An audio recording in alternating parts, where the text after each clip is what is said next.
I guess one could give Matt Walsh credit for being consistent because he does not make the freedom argument for owning his firearm. I mean, he threw freedom into the garbage. Instead, if you read this piece, he makes the biblical argument. Says, hey, look, if you can point to somewhere in the Bible that says I'm not allowed to own my firearm, then I'll happily surrender it. Or if maybe if I get possessed by the devil.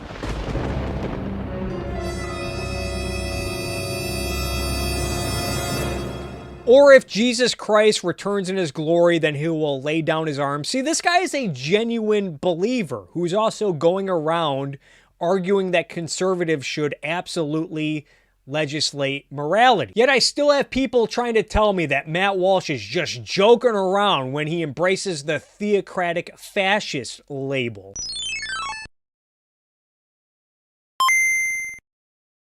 Let's take a look at this video right here from Matt Walsh. For those who don't know Matt Walsh, he is a commentator for the Daily Wire. As you can see, he has over 2 million subscribers on YouTube. This video already has over 320,000 views. It's titled, "This YouTuber's Sad Attempt to Debunk My Arguments." And I think this video is worth looking at because it shows the importance of thinking consistently, thinking in principles, and more broadly, I think it shows that the conservative movement is not exactly in favor of freedom. So let's check it out. Earlier this week, we discussed our pathetic, impotent criminal justice system, which has utterly failed to maintain law and order in our communities. It's a justice system that seems to be uninterested in justice. And I proposed, as you recall, that we take off the kid gloves and start dealing harshly with criminals, predators, those who've turned our cities into reeking, zombified wastelands. In fact, I advocated that we adopt some of Singapore's strategies in this regard, strategies that have helped to make Singapore one of the safest and cleanest places in the world, while our cities look like massive drug-infested garbage dumps. Specifically, I believe that we, like Singapore, should adopt corporal punishment for thieves and robbers and vandals and the like.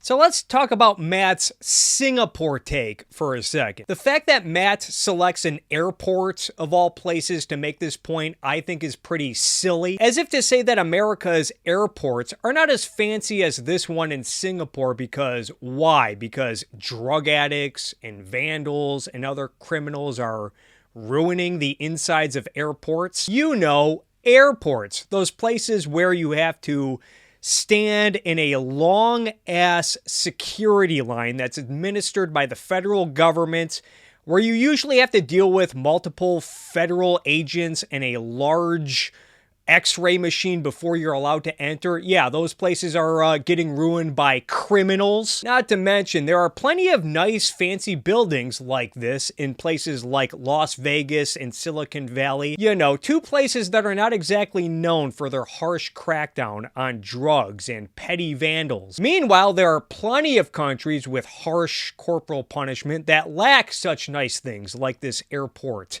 in Singapore. Some may call what Walsh is doing here an example of the correlation-causation fallacy. What Walsh is doing, it would be like taking a look at the Chrysler Building in New York City, which was constructed during the Prohibition era.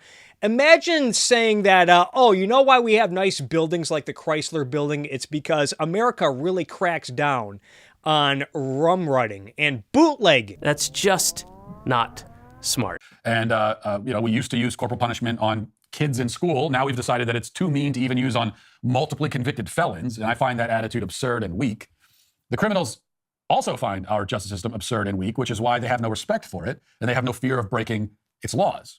And I also believe that we, like Singapore and like Donald Trump has frequently suggested for this country, we ought to expand our capital punishment regime to include drug traffickers. Those who distribute and sell mass amounts of poison, slowly killing thousands of people every year, ought to face the ultimate penalty. So, according to Matt Walsh, selling someone a product that they might use recklessly to the point of killing themselves is the same as murdering them. Keep this in mind. Nearly every murderer who has ever been executed in the United States inflicted less damage and killed fewer people than the most prolific drug traffickers. I guess they're worse than murderers. There's no reason why drug traffickers should get a more lenient sentence. Indeed, there's no reason why the death penalty should be reserved only for those who directly kill people. Sometimes the most heinous kinds of predators have other ways of preying upon their fellow human beings. Child rapists would be another example.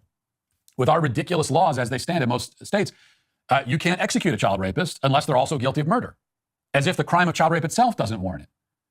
I mean, they deserve to die for their crimes, whether they directly kill their victims or not.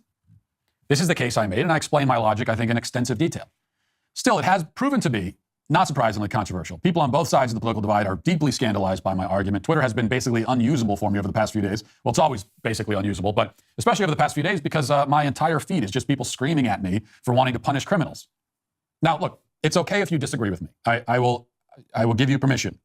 Until my theocratic fascist regime officially begins, anyway. For now. And here we go. Walsh is really leaning into the theocratic fascist label, which I know he has used on Twitter for years. People sometimes tell me that, oh, it's just tongue-in-cheek, he's just joking or whatever. Much of what I've seen from Matt Walsh over the years leads me to believe that he is a genuine theocrat. From his emphasis on religion to arguing that conservatives should legislate morality. I don't know. If it walks like a duck and talks like a duck and puts up bright, blinking neon signs that says, oh yeah, I'm a duck, then maybe it's in fact a duck.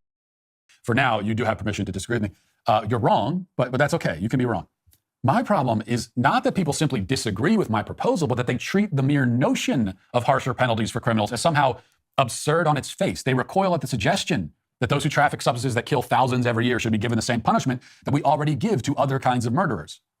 They scream out in horror at the very idea that perhaps we should sentence robbers and thieves to corporal punishment rather than letting them hang out in prison for a few months and then releasing them right back into the community with no additional penalties. And for what it's worth, I do think that a lot of cities and states in America, I think they are too soft on crime. You know, this is the issue. You're not a stupid person for listening to my argument, finding it unpersuasive, and making a counter-argument. That's fine. But you are, frankly, pretty damn stupid if my argument is so shocking to you that you can barely articulate a response, or if you think it's so unthinkably extreme that it isn't necessary to articulate a response. That kind of reaction to a perfectly reasonable suggestion, one with a massive amount of historical precedent, shows a lack of thought on your part and an inability to even entertain any challenge to modern orthodoxies, because that's really the problem, right?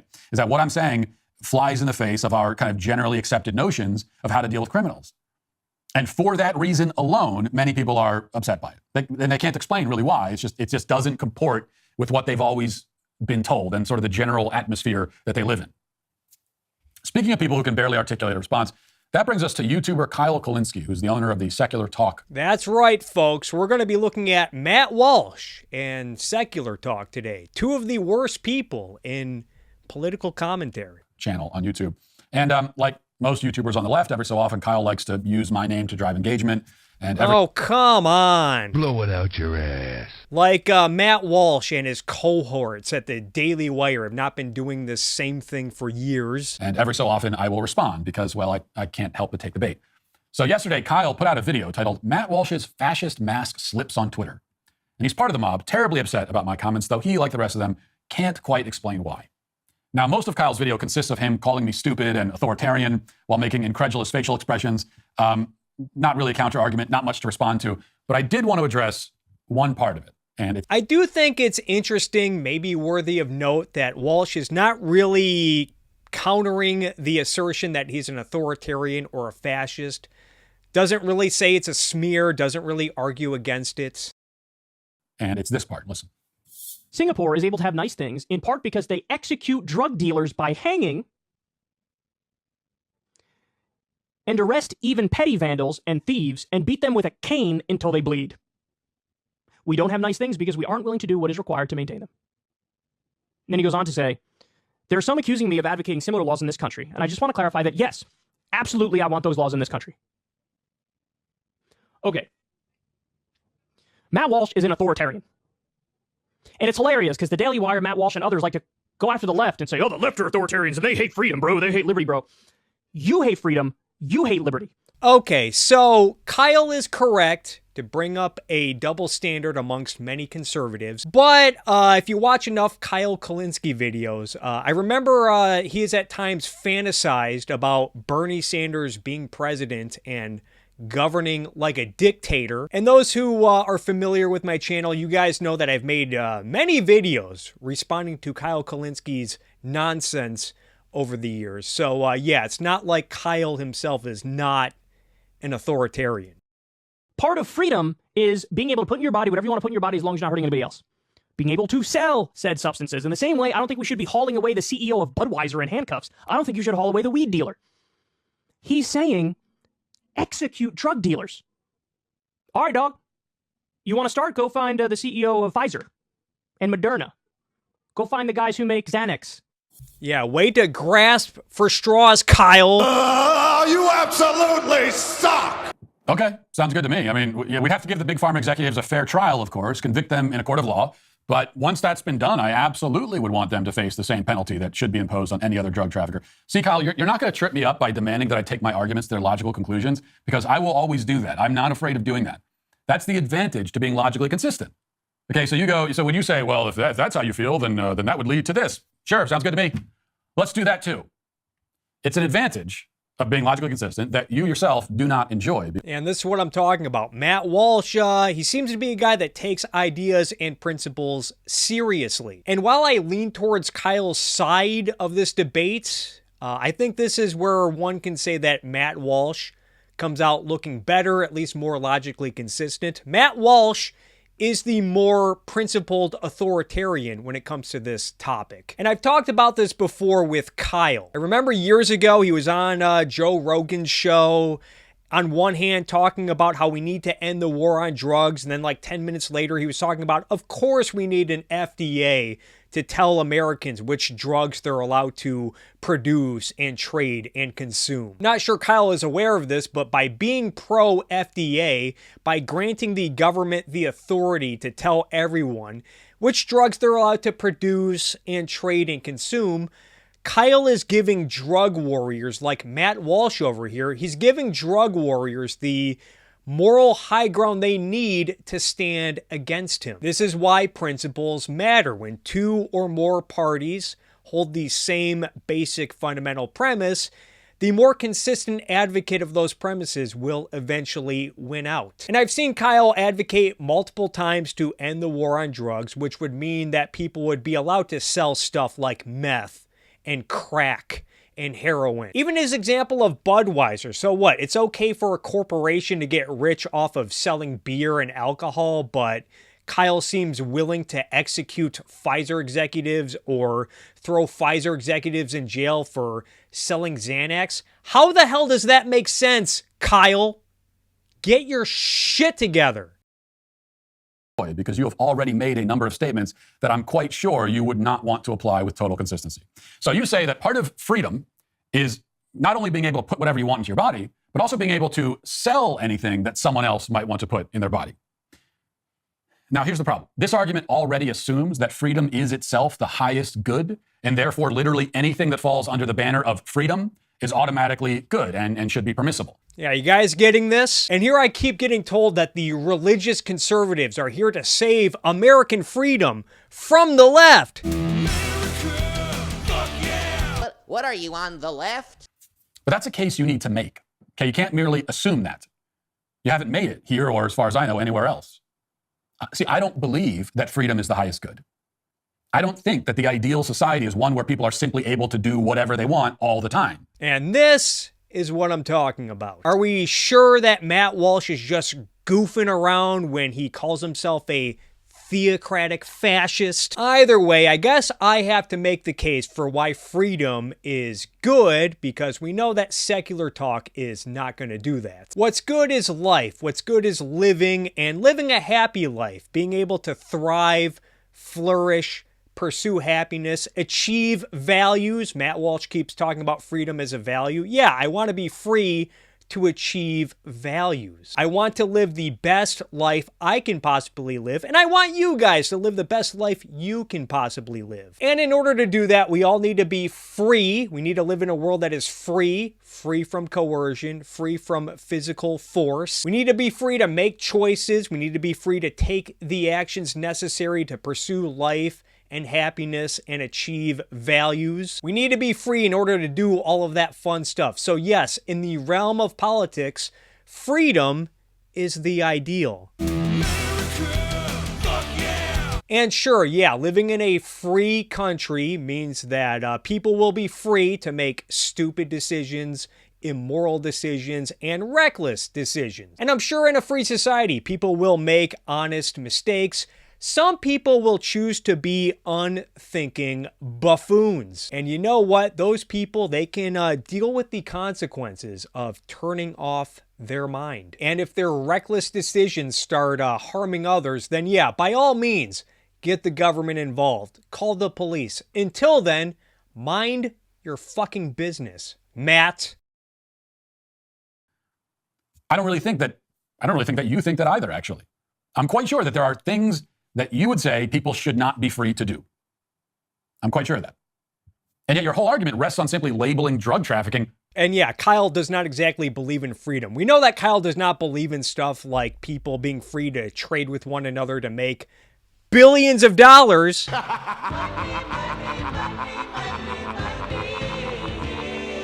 Of freedom. So already we have a number of logical inconsistencies and sort of half-baked ideas. But let's talk about drug traffickers for a moment. Now, you keep making this you want to make this about weed, first of all. And I noticed that with all the people that are arguing with me. Talk about drug traffickers. All they want to do is talk about weed. They bring it right to weed. I didn't specifically say that. I said drug traffickers. Okay? And you do that because you know you'd sound ridiculous defending fentanyl dealers on the basis of freedom. Yes, Matt. A lot of people are employing the Mott's and Bailey tactic in this discussion. Okay, so you go for the easiest form of the argument you can find. And you want to make this about marijuana.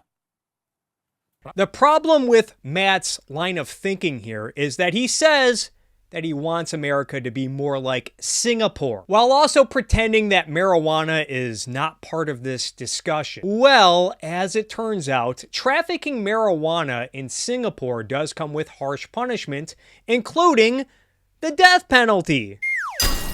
And marijuana is still technically illegal federally in the United States. I think it's still illegal in many states. So for as much as a knucklehead as Kyle Kulinski can be sometimes, I don't think he's wrong for bringing weed into the discussion on whether or not we should issue the death penalty for drug traffickers. I think it's also interesting that Matt does not address Kyle's point about beer and alcohol.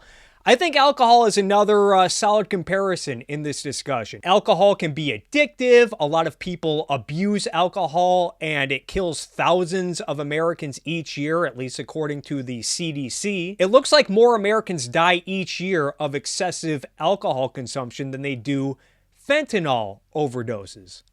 Something to think about. But I'm not going to let you off the hook that easily. So let's focus on fentanyl dealers for a moment.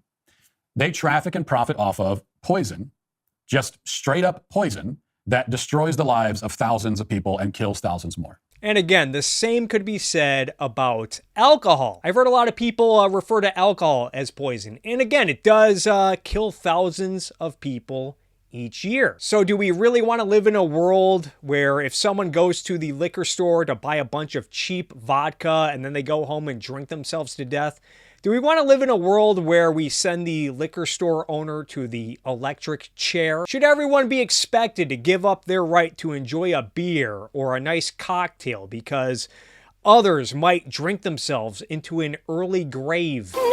No, of course not. And I think, as we have seen from both alcohol prohibition during the 20th century and the slow legalization of marijuana, these products are much more safe to consume when they are legal. Businesses have more of a vested interest in being more transparent about their products. I'm much more likely to get marijuana that might be laced with other drugs if I were to, say, buy it in a back alley than I would if I were to buy it at a local dispensary. In fact, there have been many reports and cases of cocaine getting laced with fentanyl, resulting in more accidental overdoses, which further leads me to believe that we might actually see fewer overdose deaths if drugs were legal. And maybe Matt Walsh would be fine with banning alcohol along with drugs like fentanyl and issuing the death penalty for people who distribute booze. After all, he did just say that he's happy to take his premises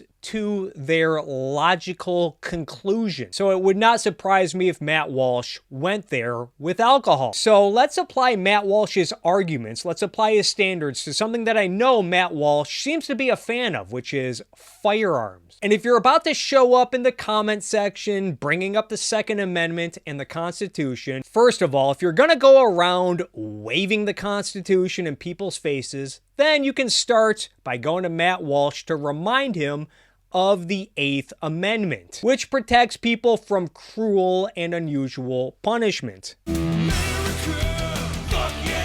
You know, the sort of punishment that Matt Walsh wants to deal out. Secondly, I am not making the legal argument here. In fact, I actually like the Second Amendment. But if I were to advocate for repealing the Second Amendment, as a lot of gun-grabbing Democrats like to do these days, I'm sure a lot of Second Amendment fans would suddenly move beyond the constitutional argument. They might talk about how people have a right to own a firearm for stuff like hunting and recreational shooting, and perhaps most importantly, self-defense. I often hear this sentiment that I hope I'm never in a situation where I have to use a firearm to defend myself, to stay alive. But if I am, I would like to be able to have a firearm. But as we know, there are a lot of people out there that want to outlaw firearms, over-regulate firearms, make it harder to buy a firearm. And a lot of these gun grabbers will tell you that guns are used to kill tens of thousands of people every year. They might say that gun manufacturers and distributors are selling guns to people that are using guns to harm themselves. After all, the majority of gun deaths in this country are suicides, at least according to data from Pew Research. A lot of these gun grabbers, they say that guns lead to more crime. They make America a more dangerous place. Someone like Matt Walsh might insist that if we don't crack down hard enough on drugs, then kids might have to deal with people shooting up heroin at the school playground, whereas a Democrat will insist that if we don't crack down hard enough on firearms, then kids will have to deal with getting shot up at the school playground. Recall earlier when Matt Walsh made the case that selling someone a product that they might use recklessly, that they might use to kill themselves, he says that's the same thing as murder. At the same time, Democrats say the same thing about firearms manufacturers and distributors. Many Democrats over the years have tried to pass legislation that would make firearms manufacturers and distributors responsible for the harm caused by their products. Something to think about. And you say this is okay because the people who use it want to. You know, they want to use it, so that makes it okay. Well, why does their desire to use the drug automatically make it okay to sell it? Is that the standard? Anything that somebody might want to use is automatically okay to sell? Is that really how you think the law should work? Maybe we should begin by asking who in a free society would want to use a drug like fentanyl. According to various sources, including the DEA, it looks like this is a drug that is prescribed for severe pain, chronic pain, notably to cancer patients. Hopefully, I never find myself in a situation where I have to look to a drug like fentanyl to manage and cope with life. But if I ever find myself in such a predicament, I would love to live in a world where I am free to use any drug I can to get through the day. Now, if you want to make the case that cancer patients and other people with severe pain and chronic pain, if you want to make the case that these people have to suffer because junkies might try to abuse their medication, then I guess we might have a disagreement. Shouldn't everyone be expected to take caution and understand what they are putting into their bodies, including prescription medication? Or do you guys want to live in a world where bureaucrats in Washington and philosopher kings like Matt Walsh get to tell us all which medication and drugs we're allowed to use. So, you guys don't have to think for yourselves. And if someone does choose to go down the road of abusing drugs, why is it my responsibility to stop them? Why should I have to pay more in taxes so that the government can hire more men with badges and guns to save drug addicts from their own reckless decisions? All that said, I would hope that in a free market that pharmaceutical companies would do some due diligence, take some responsibility and precautions with drugs like fentanyl and opioids more broadly. I say this because I don't imagine that it is in a company's financial interest for their customers to drop dead from their product. And likewise, it might not be in the company's best interest for their product to be easily accessible by the public without a prescription from their doctor. Now, I have never done a deep dive on any of these lawsuits or settlements where drug companies are getting sued for billions of dollars in damages. I did find one criminal case where a company was convicted for bribing doctors to prescribe fentanyl to their unsuspecting patients, which actually led to insurance companies getting defrauded, which further leads me to believe that private institutions would blow whistles on each other in a free market. So I will say this: if a company is guilty of stuff like bribery, or if a company is knowingly pushing potentially dangerous products without warning about the risks and side effects, or if a company is guilty of pushing addictive drugs on people who do not need them, then I do think that government action is appropriate. And again, your argument rests on an assumption that you haven't actually defended or explained, which is that freedom is the highest good. It's a good in and of itself, and anything that can be labeled freedom automatically should be allowed to happen. And I think that's enough for today. I think this is all you need to know about characters like Matt Walsh, and by extension, the Daily Wire and the conservative movement. What does it say about the conservative movement that this guy is one of the rising stars? Matt Walsh was challenged. He was given the option by Kyle Kulinski to pick a side between freedom and authoritarianism. And Matt Walsh, priding himself as someone who is principled, willing to take his premises to their logical conclusion, Matt Walsh decided to lean into authoritarianism while dismissing freedom as a value. And I guess this is the state of the conservative movement. And the more we get of this, the more that the battle between left and right will become a pissing match between rival gangs arguing over who to point the guns at.